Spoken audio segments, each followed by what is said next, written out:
Belum lama lulus S1 analis kesehatan. Saudara tahu kata analis kesehatan S1?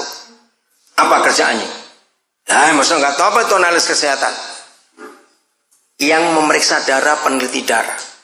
Dia itu orang Hindu. Saya ketemu dia berapa tahun yang lalu. Tanpa sengaja ketemu. Di sebuah bandara. Lalu Roh Kudus bilang sesuatu kepada saya. Saya dekati, saya ngomong. Dia dijamah Tuhan. Saya nggak pernah mempengaruhi dia untuk tinggalkan Hindunya, tidak. Tapi suatu hari saudara, kira-kira 6 bulan lah setelah sering kontak saya, dia mengalami perubahan yang luar biasa. Dia dibaptis. Lalu saya tanya, cita-citamu apa? Wah baik, kami perlu.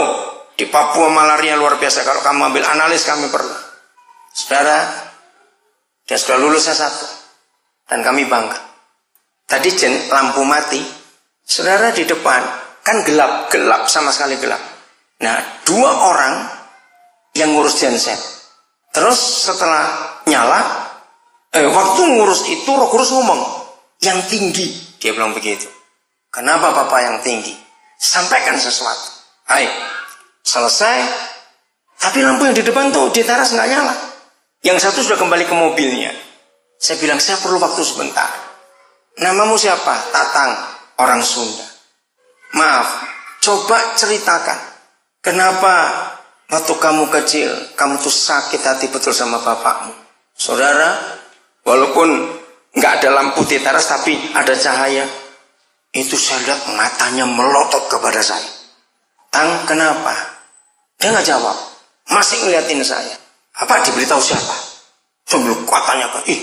Nggak ada, Tang. Saya bilang, Isa yang kudus yang ada di kitab suci yang memberitahu saya.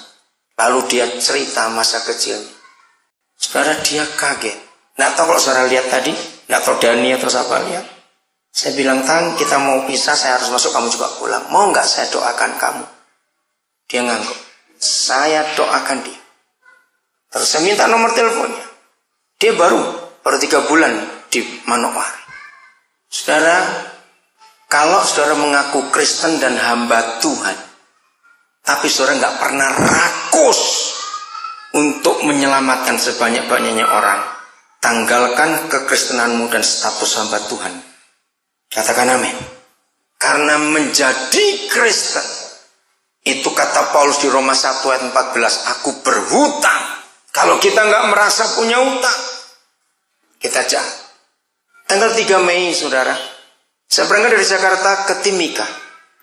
Saya sudah duduk di kursi saya dekat jendela. Nah, saya itu selalu berdoa, siapa yang di sebelah saya nanti. Saya minta Bapak bukakan pintu untuk saya ngomong. Saudara, saya tunggu-tunggu penumpang semua masuk. Ternyata ada 2 penumpang yang double seat dengan nomor sebelah saya. Nah, di antara mereka 2, terus Roh Kudus ngomong pada tentang salah seorang. Saya minta Bapak kalau memang dia, jangan dia dipindah ke kursi lain oleh pramugari, biar dia duduk sebelah saya, yang satu dipindah. Akhirnya betul. Soalnya itu pesawat berangkat jam 5 pagi Merpati. Jadi jam 3:30 kami sudah pada di sana, termasuk dia juga. Begitu duduk, pesawat belum berangkat, dia tidur. Aduh, gimana cara saya ngomong? Ya sudah. Saudara, dia tidur, tapi saya sudah siapkan hati, saya harus ngomong sesuatu. Akhirnya pas makanan dibagi, nah dia dibangunkan. Nah, dia bangun, saya kenal, dia turun Makassar. Jadi cuma dekat aja, dari Jakarta, Makassar 2 jam, dipakai untuk tidur dia, bagi makanan sudah hilang setengah jam. Saudara, terjadi pembicaraan. Dia asli orang Palembang. Sejak tanggal 3 itu sampai hari ini, tiap hari dia kontak saya, minimal 4 SMS. Kemarin dia ke Lampung. Hari ini dia balik, dia cerita. Saya nggak ngomong Tuhan, nggak ngomong apa. Saudara, ketemu saya kedua kali lagi, itu hari Rabu, tanggal 12 yang lalu, di Jakarta. Dalam sebuah meeting, saya ajak dia. Ini meeting untuk masalah bengkel motor. Saya ajak dia. Dia tahu saya pendeta, saya kenal.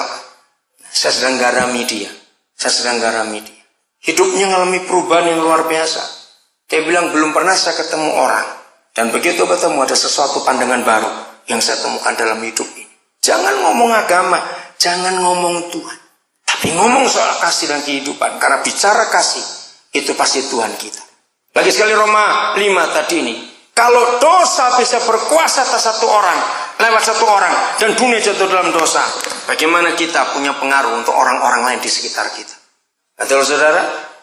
Apa yang terakhir? Mari kita lihat ayat ini. Mudah-mudahan ini yang terakhir.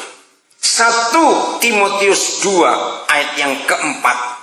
Begitu banyak orang Kristen rajin doa puasa. Untuk apa doa puasa? Rata-rata orang Kristen doa puasa pasti cari kehendak Tuhan. Saya mau beritahu hari ini, kehendak Tuhan sudah jelas. Cuma satu saja. Ini kehendaknya. Nah kalau kehendak Tuhan sudah jelas, ngapain pakai puasa lagi? Buang-buang waktu saja. Apa kehendak Tuhan menurut 1 Timotius 2 ayat 4? Baca Alkitab saudara. 1, 2, 3. Ya. Stop. Yang menghendaki supaya berapa orang? Semua itu berapa? Loh, saya tanya kok diam. Semua itu berapa? Ya, setiap orang itu jawabannya. Amin. Supaya mereka diapakan? Diselamatkan untuk memperoleh apa? Pengetahuan akan siapa kebenaran itu? Tuhan Yesus. Dia berkata, akulah jalan, akulah kebenaran. Jadi kehendak Bapa cuma satu. Yang menghendaki berapa orang? Semua orang diselamatkan. Ya sudah, ngapain puasa lagi? Untuk cari kehendak Tuhan. Kita ini kalau puasa hanya untuk cari kehendak Tuhan, sehari, 2 hari puasa, itu pun belum tentu dapat kehendak Tuhannya apa. Setan sudah kerja banyak itu saudara, waktu kita puasa. Betul, makanya itu jangan sering puasa. Menara-menara doa itu saya paling gak suka. Di situ pemalas-pemalas rohani bersembunyi. Dikejar utang sembunyi menara doa. Wah, aku berdoa, bayar utangmu, jangan sembunyi. Maaf, maka itu saya nggak suka ada menara doa. Itu alasan orang lari dari tanggung jawab hidup. Kehendak Tuhan sudah jelas supaya semua orang diselamatkan. Maka itu dengar kalimat saya tadi. Kalau saudara ngaku Kristen, apalagi hamba Tuhan, tapi nggak pernah rakus untuk menyelamatkan sebanyak-banyaknya orang, tanggalkan kekristenanmu dan tanggalkan kependetaanmu. Mau marah-marahlah, karena itu ayatnya. Tiap hari saudara bisa ketemu orang. Apa yang saudara mau kerjakan untuk orang-orang itu? Itulah hati Bapa di surga. Pada jiwa-jiwa luar biasa. Tanggal 13 April lalu saya ada di Wamena. Ngurus tanah. 3 tahun saya nyicil sebidang tanah. 1 hektar jadi 12.600 meter persegi. Di tengah kota Wamena. Ada seorang anak Tuhan yang menawarkan. Cukup murah. Pasarannya 100.000 lebih di tengah kota. Tapi karena keluarga ini tahu saya mau melayani anak-anak Aibon yang di Wamena, dia lepasan 50.000 1 meter jadi 600 juta. Tapi saya bilang saya nyicil ya, saya nggak punya uang kalau segitu. Lunas akhirnya 3 tahun itu. Saudara, dan saya 13 April ketemu dengan Pak Bupati, ketemu dengan berapa anak Tuhan di kota Wamena. Pakai tanah ini akan dibangun di atas tanah itu kira-kira 30 honai sehat. Saya beritahukan kepada Pak Bupati, biar lokasi 30 honai ini menjadi rumah untuk anak-anak itu.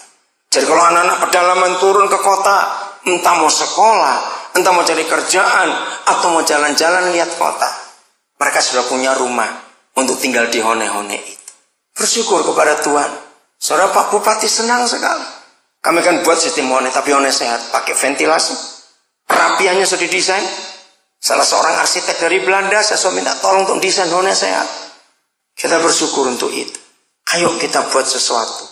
Nah, konsepnya apa? Yaitu tadi, membuat orang hidup dalam damai sejahtera, buat orang hidup dalam sukacita. Katakan amin. Damai sejahtera, sukacita. Itulah isi surga. Pindahkan itu ke dunia. Ada orang sorong di sini? Ada yang dari sorong? Saya tanya kok, ada yang pernah tahu sorong? Masa nggak ada? Ada yang tahu sorong? Tidak. Oke, di dekat pelabuhan di belakang rumah sakit umum, saya kenal Dokter Gigi Zainal. Saudara, rumahnya baru kami beli. Kenapa saya cari sorong juga? Ada banyak anak-anak dari kampung-kampung yang nggak punya rumah di Sorong. Kami ingin jadi rumah singgah, rumah itu. Apa yang saudara buat untuk membuat orang